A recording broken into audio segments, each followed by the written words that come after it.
Friends, welcome back to my channel. ఈరోజు ఈ వీడియోలో మనం టాప్ 10 కాలేజెస్ గురించి అయితే మనం మాట్లాడుకోబోతున్నాం.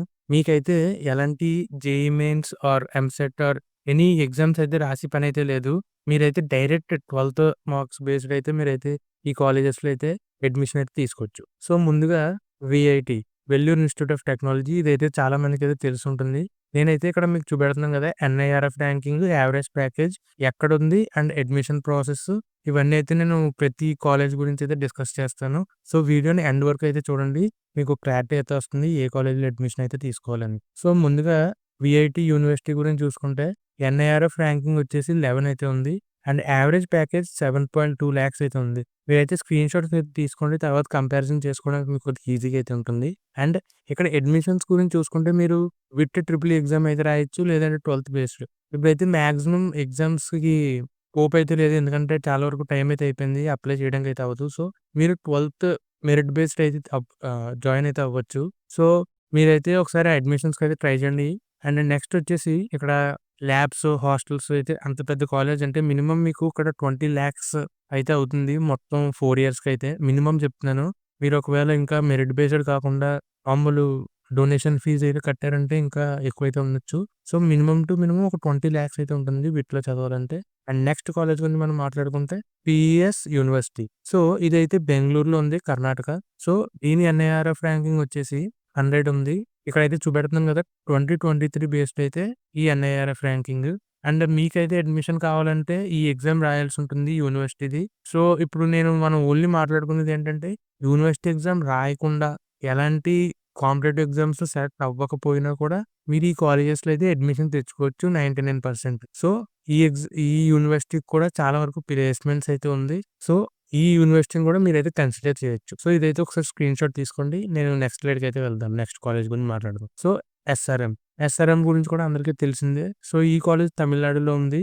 అండ్ దీనికైతే మీరు ఎస్ఆర్ఎం జేఈఈ ఎగ్జామ్ రాయాల్సి ఉంటుంది. లేదా 12థ్ మార్క్స్ బేస్డ్ కూడా వీళ్ళైతే అడ్మిషన్స్ అయితే ఇస్తారు. ఇక్కడ మాక్సిమం ఈ ఎస్ఆర్ఎం విత్ ఇప్పుడు ముందు చూపెట్టాను కదా, పిఈఎస్ యూనివర్సిటీ అని. ఇక్కడ జరిగే మాక్సిమం ఆఫ్ ది ఎగ్జామ్స్ అన్నీ కూడా 12థ్ మార్క్స్ బేస్డ్ మీదే ఇక్కడ అడ్మిషన్స్ అయ్యి జరుగుతాయి మాక్సిమం.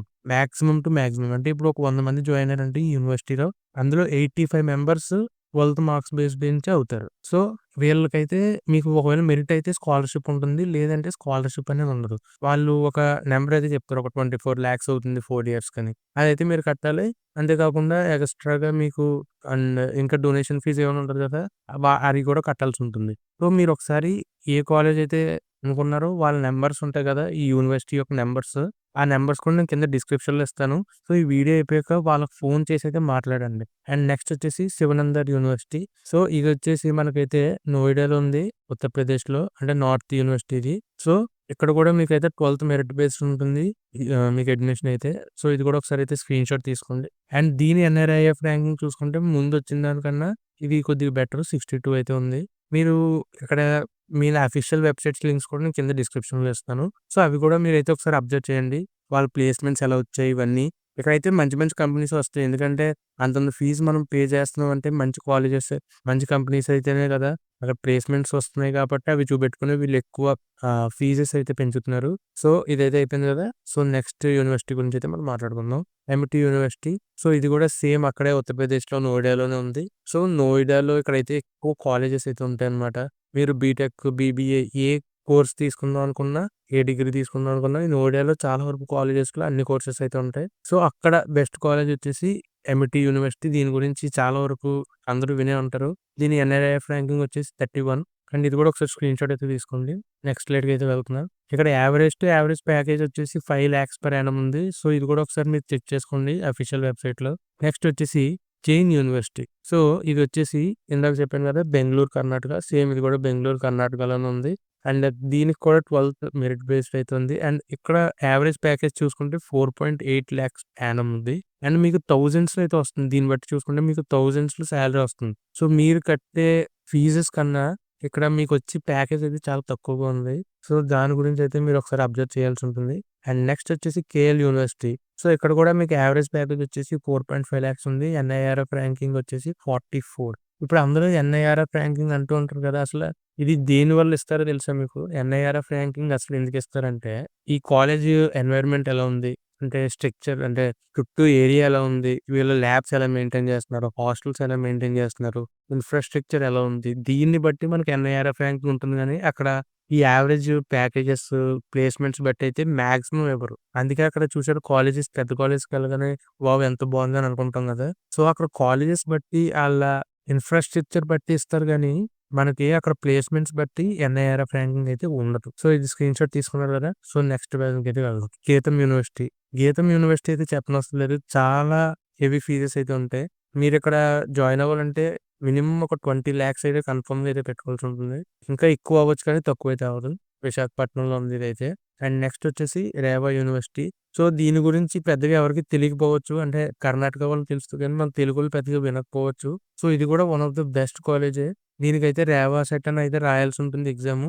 కానీ ఇప్పుడైతే ఎగ్జామ్స్ అయితే లేవు కాబట్టి 12థ్ మార్క్స్ బేస్డ్ కూడా అంటే నేనిక్కడ 2 పెట్టాను చూడండి. రేవా సెట్ లేదా 12థ్ మార్క్స్. ప్రతిదాన్ని అలాగే పెట్టాను. అంటే దాని యూనివర్సిటీ ఎగ్జాము లేదా మీరు 12థ్ క్లాస్ బేస్డ్ మార్క్స్ బట్టి. సో, ఇలాగా ఇది కూడా ఒకసారి స్క్రీన్‌షాట్ తీసుకోండి. ఇక్కడ కూడా పెద్ద పెద్ద కంపెనీస్ అయితే వచ్చాయి. లైక్ టెక్ మహీంద్ర, టీసీఎస్ ఇలాంటి కంపెనీస్ అయితే వచ్చాయి. Next last and final lovely professional university. Present నేను కూడా అయితే ఇక్కడే చదువుతున్నాను. ఇప్పుడు సెకండ్ ఇయర్‌లో ఉన్నాను నేను. సో, ఇక్కడ కూడా ఎన్ఐఆర్ఎఫ్ ర్యాంకింగ్ 15. నా పర్సనల్ ఎక్స్‌పీరియన్స్ చెప్పాలంటే ఎడ్యుకేషన్ వరకైతే బానే ఉంటుంది గానీ, ఇక్కడ ఫుడ్ గురించి అయితే చాలా మనమైతే ఎక్కువ కష్టపడుతూ ఉండాలనమాట. ఎందుకంటే ప్రతీది బంగాళదుంపతోనే చేస్తారనమాట. మన సౌతోళ్ళకది ఎక్కువ ఇప్పుడు సాంబార్లు, పప్పులు అవి తింటుంటాం.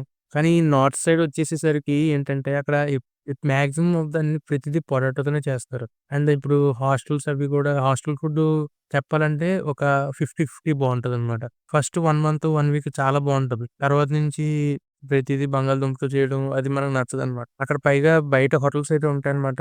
కాలేజ్‌కి వెళ్ళే రూట్‌లోనే. అక్కడ తినొచ్చు. అక్కడ తెలుగోళ్ళుంటారు. బట్ ఫుడ్ గురించి అయితే చూసుకోవాలి. కాలేజ్ పరంగా ఫ్యాకల్టీ పరంగా అయితే బానే ఉంటుంది. ఒకవేళ మీరు నార్త్ సైడ్ ఎళ్తారంటే ఏదైనా ఉత్తరప్రదేశ్, నోయిడా అయి ఉన్నాయి కదా! సో, అక్కడ చదువుదాం అనుకుంటే మీరు మాత్రం కంపల్సరీగా ఫుడ్ అయితే అడ్జస్ట్ అవ్వాల్సుంటుంది. అండ్ అక్కడ కంపేర్ టు ఇప్పుడు మనం ఎస్ఆర్ఎం ఈ బిట్ అయితే మినిమమ్ 20,00,000, 24,00,000 అయితే అవుతుంది. మన 4 ఇయర్స్‌కి. ఇప్పుడు ఈ lovely professional university, Noida, Noida కాదు ఇలాగ నార్త్ సైడ్ కొన్ని కాలేజెస్ అయితే ఉన్నాయి కదా! ఒకవేళ మీరు మెరిట్ బేస్డ్ అయితే అక్కడ కాలేజెస్‌లో ఫీజెస్ కంపారిటివ్‌లీ తక్కువైతే ఉంటది. ఇప్పుడు నేను ఇక్కడ చదువుతుందయితే నేను ఇప్పుడు 4 ఇయర్స్‌కి కలిపి మినిమమ్ ఒక 13,00,000, 12,00,000తో నాకైతే ఇంజినీరింగ్ అయిపోద్ది. కానీ ఇప్పుడు ఇక్కడ ఒకవేళ బిట్ అది చదువుతున్నోళ్ళకైతే మినిమమ్ ఒక 24,00,000, 30,00,000 అయితే అవుతది. మొత్తం అన్ని ఎక్స్‌పెన్సెస్ కలిపి. సో, దాన్ని బట్టి మీరైతే డెసిషన్ తీసుకోండి. సో, మీరు ఎందుకంటే 4 ఇయర్స్ పాటు మీరు బీటెక్ చదవాల్సి ఉంటుంది కాబట్టి. So, that's it for this video friends. ఇదే నా సజెషన్ వచ్చేసి. అండ్ మీకు ఇంకా ఎలాంటి డౌట్స్ ఉన్నా కింద కామెంట్స్‌లో చెప్పండి. సో, దట్ నెక్స్ట్ వీడియో దాని మీద అయితే నేను తయారు చేయడానికి ట్రై చేస్తా. సో, వచ్చే వీడియోలో అయితే మళ్ళీ కలుద్దాం. బై.